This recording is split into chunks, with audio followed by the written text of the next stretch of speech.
한의학을 가장 사랑하는 닥터들 한가다. 내 건강을 위해 한 가닥 하러 오신 여러분들 환영합니다. 형님들 한 주 잘 보내셨죠? 네, 네. 잘 지냈습니다. 자, 오늘 오랜만에 이 예쁜 체중계가 저희 앞에 있습니다. 왜냐면 오늘 한 번 더 다이어트 얘기를 해보려고 합니다. 다이어트. 네. 자, 이 계절이는 여름 비키니도 입어야 되고 네. 여자분들은 다이어트 시즌입니다.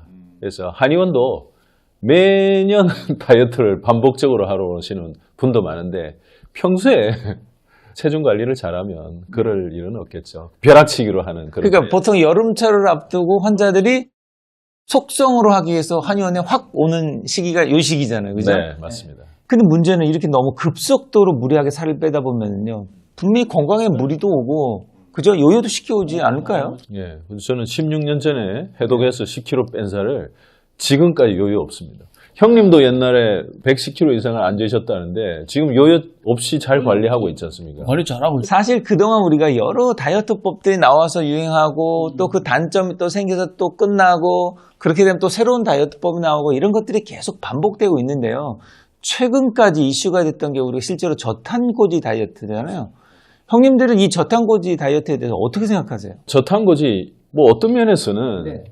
의미가 있다고 봅니다. 근데 모든 다이어트가 제가 볼 때는 혈중 인슐린 농도를 올리지 않는다는 공통점이 있어요. 예, 근데 이제 그걸 지방 위주로 먹어서 혈당을 안 올린다, 인슐린 분비 능력을 떨어뜨린다 이런 건데 이제 그거 말고도 인슐린 다이어트 방법은 많죠. 많죠. 네. 네. 저도 원론적으로는 저탄고지 찬성하는 입장이에요. 왜냐하면 방금 이제 박 원장님 말씀하신 것 같이 저탄고지라고 하는 것이 살을 빼는 목적이기도 하지만 사실은 이 혈당을 정상적으로 잘 유지하는 데 굉장히 도움이 될 수 있거든요. 그래서 이제 이걸 잘 실천하기 위해서 저는 먹는 방법을 많이 말씀을 드리는데 음식을 남긴다면 밥을 남기라는 거예요. 채소 먼저 먹고 단백질 먹고 마지막에 밥을 남기는 이런 식사법으로 하는 것이 좋다고 말씀드린 이유는 그게 결국은 저탄고지라고 하는 것이죠. 예. 큰형님 어떻게 생각하세요? 나는 살 빼봐서 잘 아는데 잘 들으시죠. 네. 빼봐서 아시는 분들 네. 경험담을 듣겠습니다. 저탄고지의 식사가 다이어트에 도움은 될 수 있으나 이게 뭐냐면 저탄이라는 것은 나쁜 탄수화물을 적게 먹는 거지 좋은 탄수화물을 안 먹으면 큰일 납니다. 저는 실컷 먹고 살 뺐어요. 30kg 이상을. 검해야 될 게 정제 탄수화물, 흰밥, 흰밀가루, 흰빵을 문제지 복합 탄수화물은 오히려 다이어트나 건강에 도움이 됩니다. 그런데 착각해서 저탄고지에서 무조건 탄수화물 그만은 이거요. 저도 극단적인 사람인데 너무 극단적이야. 그거 바꿔야 돼. 그거 심각한 문제가 그건 좀 더 좀 말씀드릴게요. 반대 입장이시고 찬성? 형님은 뭐 세모.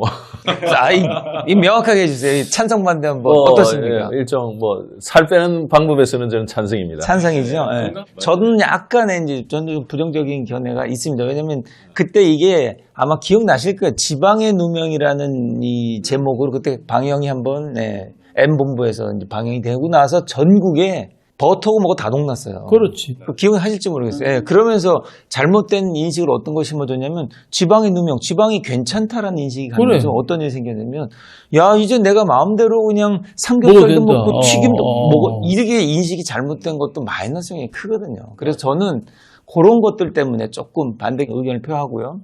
실제로 2016년도에 이것 때문에 굉장히 의학계에서 논란이 많았습니다. 그래서 2016년도에 우리 비만학회 그 다음에 당뇨병학회, 영양학회, 그 다음에 지질동맥경화학회죠.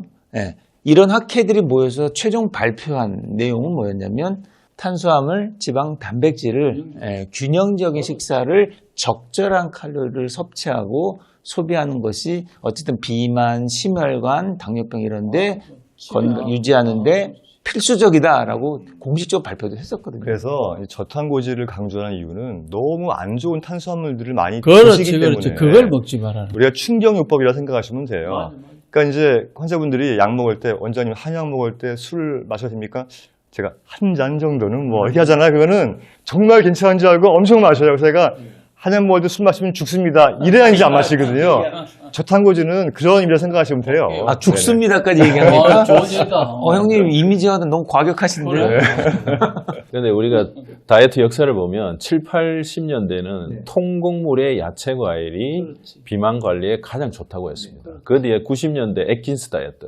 그때는 단백질 중심의 다이어트였어요. 그 다음에 이제 2000년대 이후에 저탄고지로 왔는데 이 세 가지가 하나는 통곡물, 탄수화물 중심의 다이어트, 그 다음에 단백질 중심의 다이어트, 지방 중심의 다이어트 이렇게 흘러왔단 말입니다. 이 말이 안 되잖아요. 뭐 중에 하나는 이게 안 맞아야지 셋 다 살이 빠진다 하면 말이 안 되는데 이 세 개의 공통점이 혈중 인슐린 농도를 덜 올린다. 그러니까 우리가 정제 탄수화물을 먹으면 혈중 인슐린 농도가 혈당과 함께 피크를 치거든요. 근데 단백질은 완만하게 올라갑니다. 근데 지방은 거의 변화가 없어요.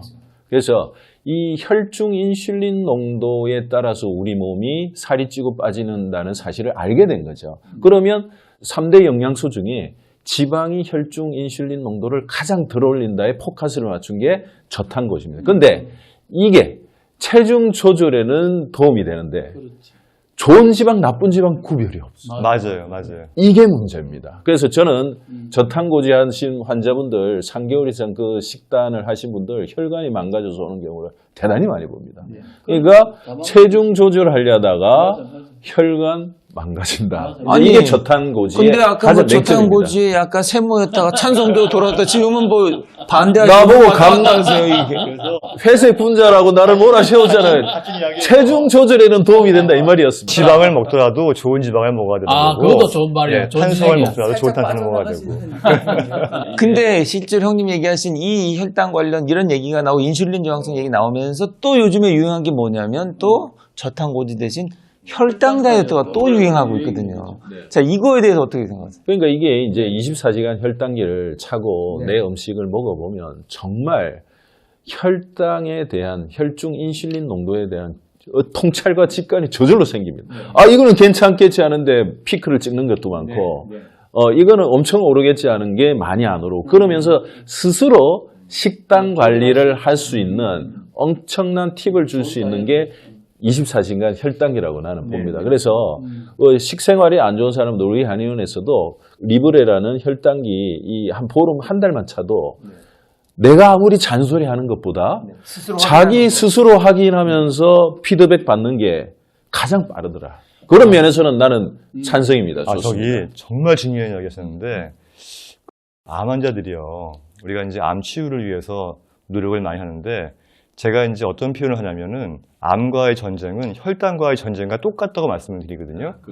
그래서 이 꼭 비만 예방 또는 비만 치료하기 위해서 그 24시간 혈당기를 차고 다니는 게 아니라 암 치유를 위해서라도 정말로 그 암 환우들이 이런 것들을 통해서 본인이 혈당이 어떻게 오르내리는지를 알고 관리를 잘 할 수 있다면은 암 치유에 굉장히 도움이 될 거라는 생각이 들어요. 자, 우선 우리가 지금 혈당 다이어트가 요즘 유행한다 그러는데 혈당 다이어트가 기본적으로는 이 혈당을 천천히 올릴 수 있는 그런 방법의 식사를 하자 이거잖아요, 그죠? 포도당 스파이크를 치지 않는 그 혈중 인슐린 농도를 완만하게 오르락내리락 하는 식사를 하자.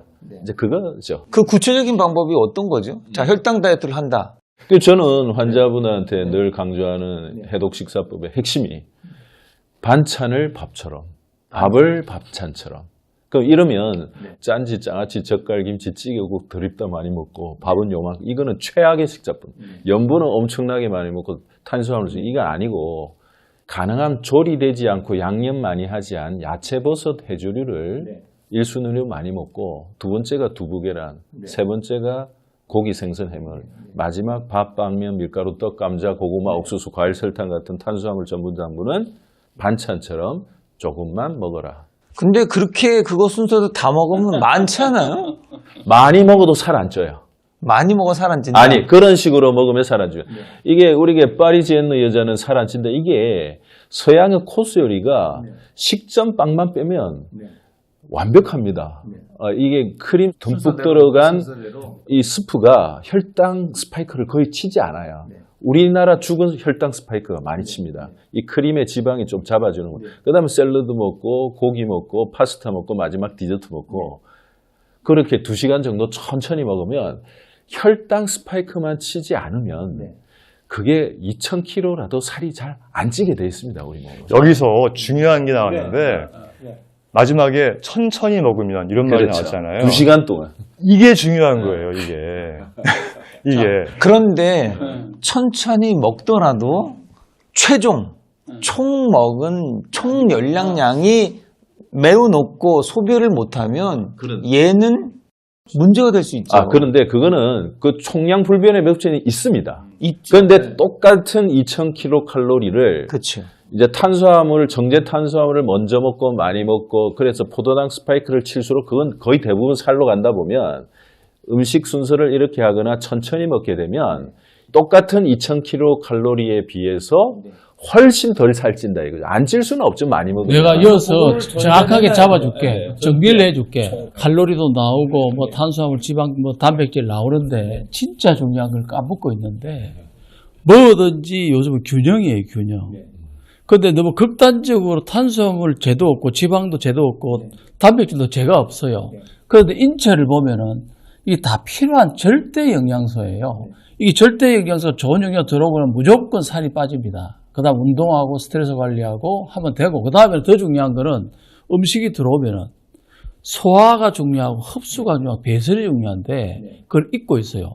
지방이나 단백질은 흡수 소화가 잘 안 됩니다. 나이 든 사람은 그게 독이 될 수 있고 피를 탁하게 하고 체액을 산성을 만들기 때문에 고혈압, 당뇨, 고지혈, 치매암을 일으키기 때문에 소탐 대실 부부만 알고 전체를 모를 우울범하기 심하기 때문에 절대로 균형적으로 자기한테 맞게 하는 습관이 굉장히 중요합니다. 그렇죠. 그래서 결국 우리가 이 혈당 오로지 하지 않는 게 혈당 다이어트지만 또 이걸 너무 극단적으로 하는 분들은 분명히 무리한 경우가 생기거든요. 그래서 저혈당 아니면 우리가 흔히 말하는 요요 현상처럼 혈당 요요도 생기지 않을까요? 혈당 요요. 근데 이제 저혈당은 피크를 찍을 때 산이 높으면 골이 깊듯이 포도당 피크를 찍으면 반드시 저혈당이 옵니다. 그렇지.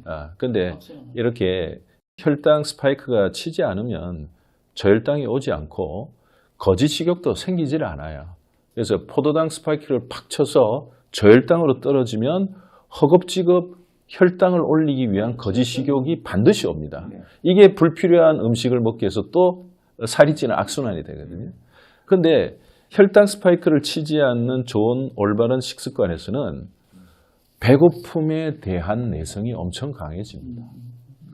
그래서 뭐 적당한 식욕이 왔다가 한 30분 정도 음식이 안 들어오면서 저절로 스르륵 사라지는 이게 건강한 식욕이거든요. 근데 지금은 찌르듯한 공복감을 느끼는 사람들이 참 많아요. 자, 이 혈당 다이어트에 대해서 이제 우리가 지금 얘기를 나누고 있잖아요. 근데 이제 혈당 다이어트 얘기하면 우리 당 지수는 한번 설명해야 될 것 같아요. 그죠? 혈당 지수. 우리 이 보고 계신 시청자분들이 어떻게 하면 그러면 혈당 다이어트를 하더라도 어떻게 하면 좀 더 건강하게 잘할 수 있느냐. 아까 먹는 음식 순서 얘기해 주셨고. 그죠? 그 다음 또 피크를 좀 덜 올리는 게 우리가 당 지수라고 그래요. 혈당 지수. 혈당 지수가 많이 지금 나와 있거든요. 자료를 보면. 예. 그걸 보고 GI 지수를 보고 그것이 좀 낮은 걸로 자꾸 대체해 먹는 이런 것들도 중요한 거잖아요. 그죠? 이제 그리고 제가 천천히 먹는 거를 강조를 많이 하는 이유가 음식이 들어왔을 때 탄수화물 분해하기 위해서 이제 인슐린이 나오는데 얘들이 나와서 일을 할 수 있는 어떤 그 분위기를 조성을 해줘야 되는데 갑자기 짧은 시간 동안에 엄청나게 많은 숫자의 그 정제 탄수화물이 들어온다면은 인슐린이 딱 나와서 일을 할 어떤 의욕조차를 잃어버리고 나 못해 하고 그냥 손을 놔버리는데 이걸 인슐린 저항성이라고 하잖아요. 그래서 이런 부분부터 이제 문제가 생기기 시작하는 거기 때문에 어쨌든 음식을 먹는 순서도 중요하지만 어떻게 먹을 것인가, 방법. 지금 우리나라 사람들 엄청나게 급하게 먹습니다. 말도 못해요. 나는 급하게 먹는 사람들 보면 걱정이 앞서. 그래서 천천히 먹는 것만 해도 다이어트에 굉장히 많은 도움이 되니까 이런 부분들을 좀 염두에 두시고 하시면 좋을 것 같다. 이런 말씀 드리고 싶습니다. 네, 오늘은 우리 많은 분들과 연예인분들이 최근에 열심히 하고 있다는 혈당 다이어트에 대한 여러 가지 얘기를 나눠봤는데 우리 박 원장님께서 질문 한번 주시죠. 네, 짧고 굵게 한번 얘기해 보겠습니다. 포도당 스파이크 찍으면 건강에 스파이크가 온다. 네. 찌릿하게 온다. 좋습니다. 자, 오늘도 이렇게 여러분께 도움드리는 건강한 수다를 나눠봤는데요. 여러분들도 저희를 통해 듣고 싶은 수다가 있다 그러면 댓글로 남겨주시면 저희가 친절하게 답변하도록 하겠습니다. 자, 여러분 모두 건강으로 합시다.